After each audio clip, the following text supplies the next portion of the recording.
Hello everyone! Today we're going to talk about fashion product analysis and the importance of technical specification sheets in the apparel and textile sector. About 97% of clothing purchased in the United States is actually made offshore, according to a report that came out by the American and Apparel Footwear Association.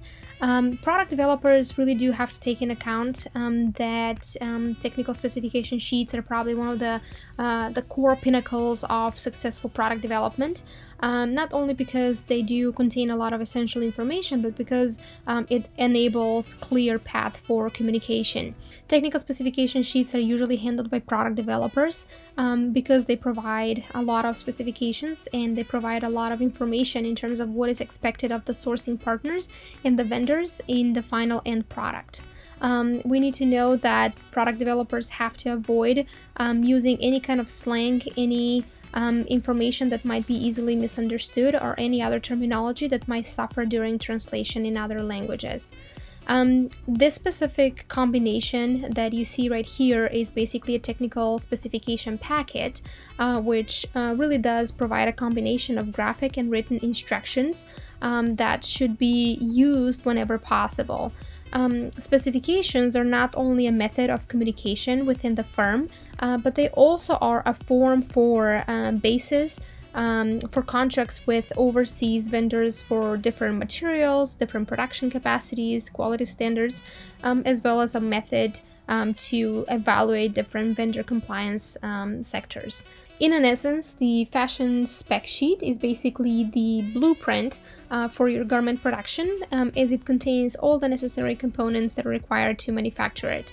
So with all this being said, the group project that you have been assigned will have multiple different components to fill in, but one of the most important and one of the most essential components is the completion of the technical specification packet, or the specs that you see right here. Once you open one of the sections of your group project, by the way, you will see that it'll have basically 5 different artboards. Now, because of constraints of time, we're really not going to work on artboard number 5, so you can go ahead and just cross out this section right here, so you don't have to worry about this or filling out any information here. However, you do have to make sure that you fill out these 4 major categories. One of the category is called style details. The second category is called POM, or point of measurement. The third category is called colorway, and the last category is called construction and labeling.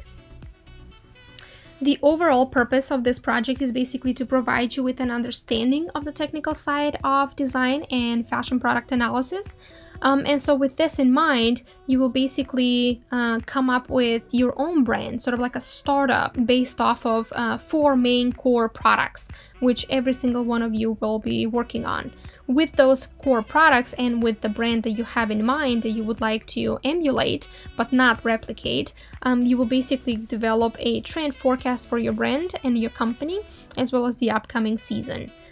You and your team members will decide how many different items you would like to showcase. For example, if you have 4 team members, then you will have 4 garments that or 4 products you would like to feature. If you have 5 team members, then you will essentially feature 5 different garments or products. Ideally, you can focus on either the menswear line, the women's wear line, or children's wear line. However, mixing different products is not ideal, because then your target market is expanding, and when you're dealing with a startup, this can be really difficult. You should want to stay within one specific category. During this creative planning stage, you will basically encompass the majority of the units we have already discussed in 2 and 3. And ideally here you will look into different concept ideas. So for example, you will look into the design concept or the theme of the overall company. So you will consider things like who's the target market, what kind of a product you would like to feature, what are some of the core competencies as well as the core advantages of your products as well as your company. You would also consider the color palette. You would do some trend research, not only on the fashions and the styles that are popular, or the silhouettes that are popular, but also on the colors that are intended to be popular in the coming seasons. So thankfully, the industry is really continuously innovating and paving the way for fashion companies to be more ethically conscious. So I know that many companies are using, for example, plastic bottles to recycle them and to use them into pallets that can be later produced into new polyester fibers and yarns. So with all this in mind, you need to state the type of fabrication and the type of ethical concerns you would like to incorporate into your company and into your business.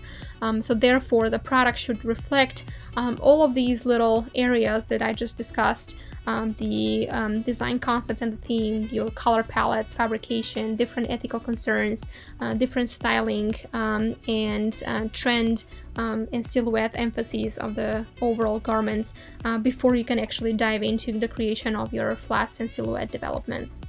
So to get us started, I'm going to go ahead and go over every single one of these artboards in here and give you information and tools that you could use to create your tech specs.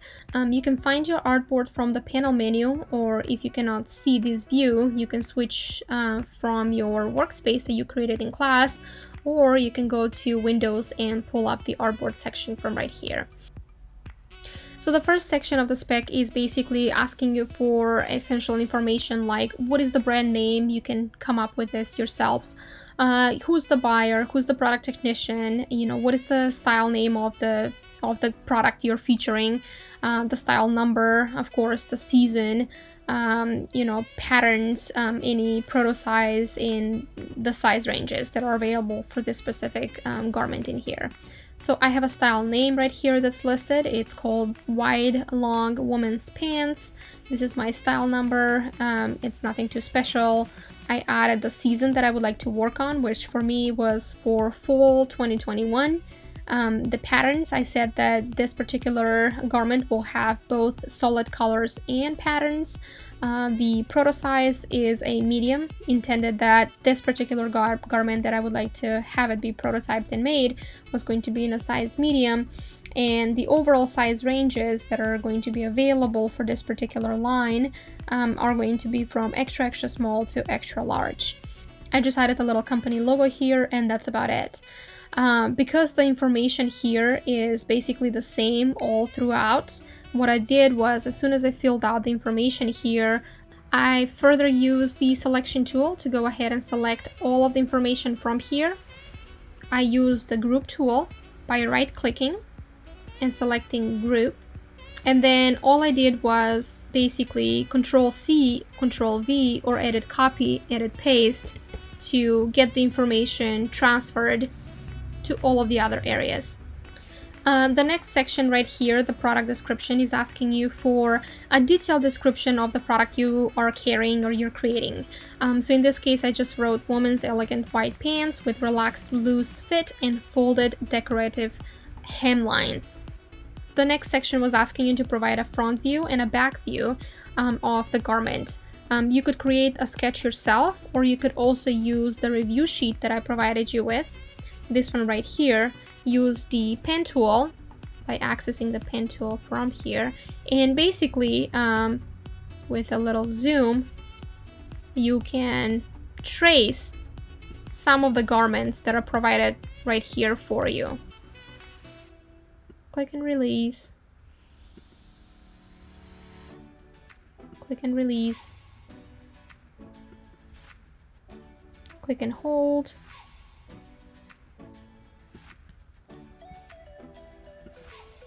As soon as I was able to trace out something that spoke to me, I can of course go ahead and select the object and just remove the color for now, because I would like to only see the outline so I can further manipulate what I'm working with. And this line, by the way, this stroke line is maybe a little too thick, so I'm gonna go ahead and lower that as well to maybe like 0.5.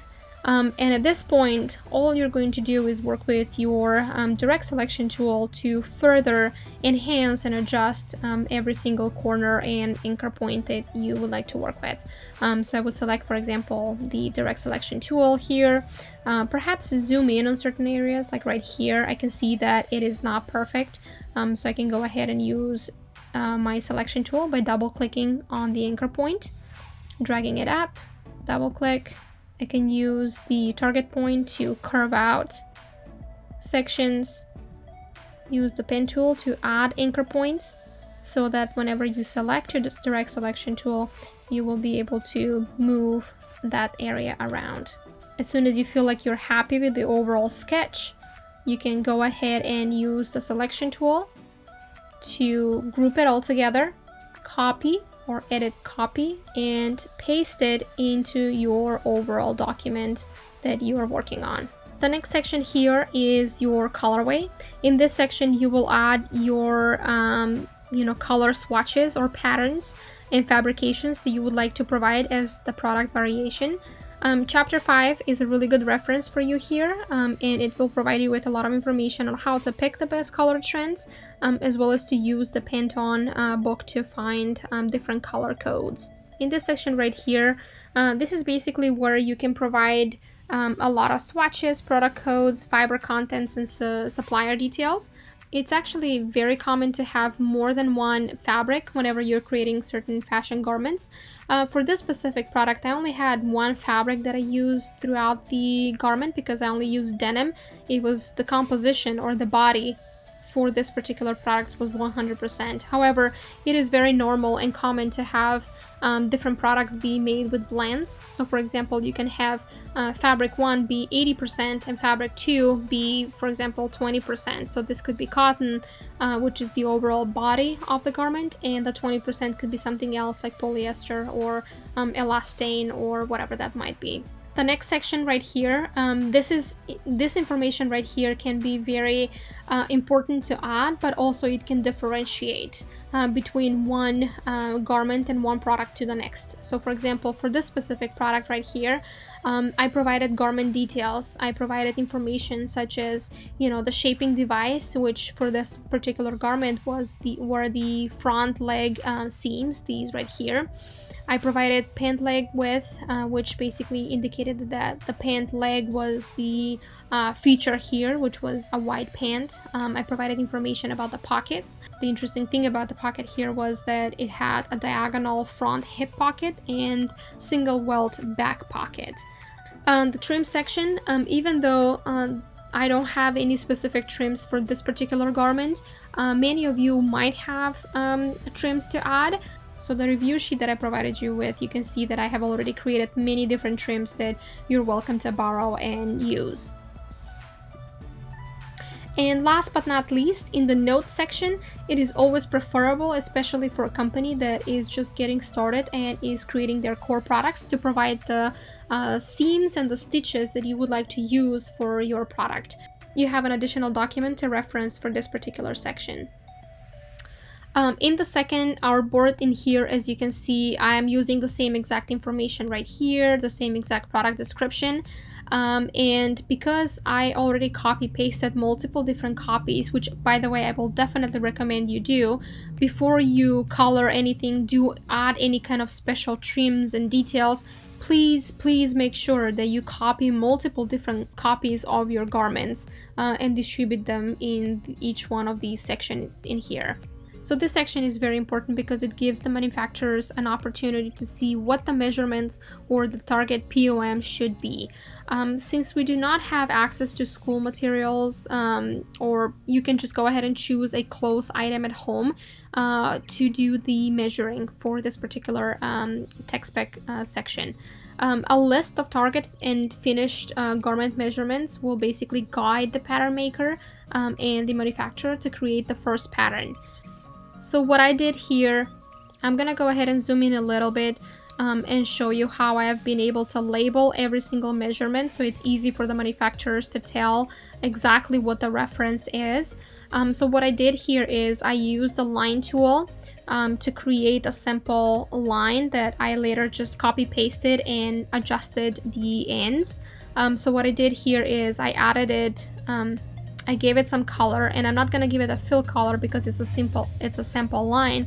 I'm gonna go ahead and give it an outline color. So I'm gonna go ahead and say red, for example. And in the stroke section right here, in the stroke panel, when I click on the stroke panel, I can basically further manipulate this line. For example, I want it to be a dash line, so I'm gonna go ahead and click on the dash line section. You can manipulate the gaps as well as how many dashes you would like to have. So for example, I could lower it here. I could say I would like to have 2 dashes, and the gap should also be, for example, 2. So that way it's a little even. What I also did is that I wanted to have arrowheads so that you can tell exactly what is being measured. So what I did was I scrolled down in each one of the sections in here, and I just said I would like to have this particular arrowhead in here. And so I did the same thing on the other side. You could increase the arrowheads, by the way. You can make them less than 100%. So for example, I made mine, I believe they were 50%. So as you can see, this is still at 100% and this is at 50%. So I made mine a little bit lower and smaller, so it's not too overwhelming. And at this point, I just went ahead with my selection tool and I placed the measuring line wherever I needed it. I also used the selection tool to reposition the line. This is the section that a lot of you will probably find the most amusing because it'll give you an opportunity to work with different patterns, with different colors, and just really do experiment with the product and how it might look in the end. So what I did in here was I pasted multiple different copies because I wanted to make sure that if I ever have to start from scratch, I really am not losing the overall quality of what I initially designed. So what I did in here was I pasted 2 different copies because I wanted to have 2 variations of this particular garment. You can have many variations, usually up to 4 is acceptable to have. I'm going to go ahead and show you a few ways how you could color in. I will go ahead and select my garment, which, by the way, if it doesn't color in, it means that your lines are not all connected, or you may have to click right here where it says expand to further expand the lines. One way to color in is to use the Live Paint Bucket tool, which is located under the Shape Builder tool. When you select the color, you can go ahead and hover over the object and you will see that it will be outlined in red, which means that when you click and release, that specific color will drop into that section of the object.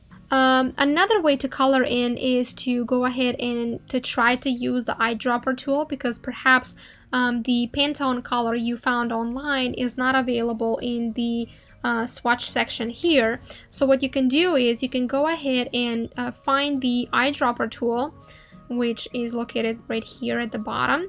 And what you could do is you could hold shift while hovering over the area of the color you would like to pick, which is, for example, this gray color that I have in here. And next, what you could do is you can click on the color right here and drag it over to your swatches. Of course, any mistakes, you can go ahead and Command Z or Edit Undo. And last but not least is, of course, to go ahead and use patterns like I have used right here to fill in your garment. In order to do this, I went ahead and I typed in denim pattern. You can type in cotton, you can type whatever you would like. And what I did was I made sure that from the tool section I labeled it for reuse, just to be safe. And what I did was I found a pattern that I was interested in. For example, this one right here. I can go ahead and save it by doing right click, save image as. As soon as you've been able to find a pattern that is interesting to you, you can go ahead and click on File, Place, find the pattern, make sure that none of these are being checked, which also holds true for any other images you would like to import into Illustrator, and click Place. At this point, you can either click and release or draw a bounding box. You may have to scale the pattern a few times before you get it to be the exact size you want it. So what I'm going to do next, while it's still selected, I'm going to make my way to the Object panel, scroll down to Pattern, and click on Make. A new window will show up. I'm going to go ahead and click Done. And as you can see, my new pattern has been saved. Next, I can go ahead and select the garment I'm interested in coloring in. Find my Live Paint Bucket tool. Select the new pattern. And apply the changes. The last artboard also has a lot of information, which may depend from one product to the next. First, what I did was I divided it into 3 major categories. I have a category for my artwork, which is basically the logo of my company. As you can see, this is what I've created. Then I have a label placement and a tag placement section. The label placement will have 2 different categories, a mandatory care label category and a voluntary care label category. I believe chapter 12 has a lot more information on both of these. By the way, just a little information on the mandatory care symbols. I know a lot of you are probably going to want to add these little symbols because they're fun. So what you can do is you can go ahead and open your Google search. You can type in something along the lines of care label symbols, PNG, something like that. You can go ahead and right click, copy image, and you can paste it in Illustrator or Command V. From this point, you can go ahead and hold Shift, scale it down. I'm just gonna make a few copies in here because I want to use different care symbols. From this section right here, you can see that it will give you the opportunity to crop the image. So I can go ahead and say crop my image. And let's say I'm interested in the iron section in here. So I can go ahead and crop it, say apply. So I can either use the symbol the way it is, like this, or I can go a step further, and from this section in here where it says image trace, I can say image trace sketched art. As you can see now, it has been expanded for further adjustments. And last but not least, if you really want to get a little fancy and create these callouts, you can do that by creating a copy of your garment, Control C, Control V. While it's still selected, you can go ahead and double click on the scale tool. Be sure to select uniform and add a higher percentage, something along the lines of 200 or at least 300%. Make sure that your strokes and effects as well as the transform objects are being selected, and click OK. At this point, you can find the ellipse tool. You can go ahead and hold Shift to create the perfect circle. Use the selection tool to position your circle. Now that the circle has been selected, go ahead and remove the fill and instead add an outline. While the circle is still selected, go ahead and hold Shift and select the garment. At this point, you can go ahead and right-click and select Make Clipping Mask. If the circle outline has disappeared, you can go ahead and select your direct selection tool, find the outline, click on color, select black, and drop into the outline. If you need to make your clipping mask smaller, hold Shift and zoom down.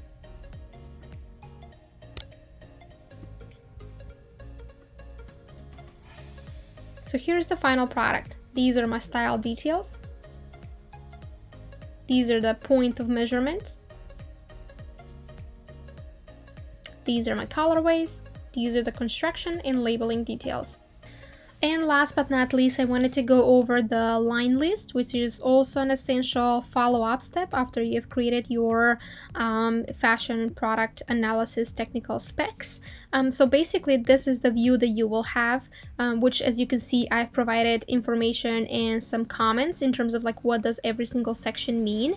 So because you only have 4 products you're working on, you only have to fill in 4 of these sections. So this will be for one product. This will be for another product in here. This will be for a third product, and so on. So in essence, these are really the only areas that you have to fill in with information. Everything else is already being preloaded with formulas.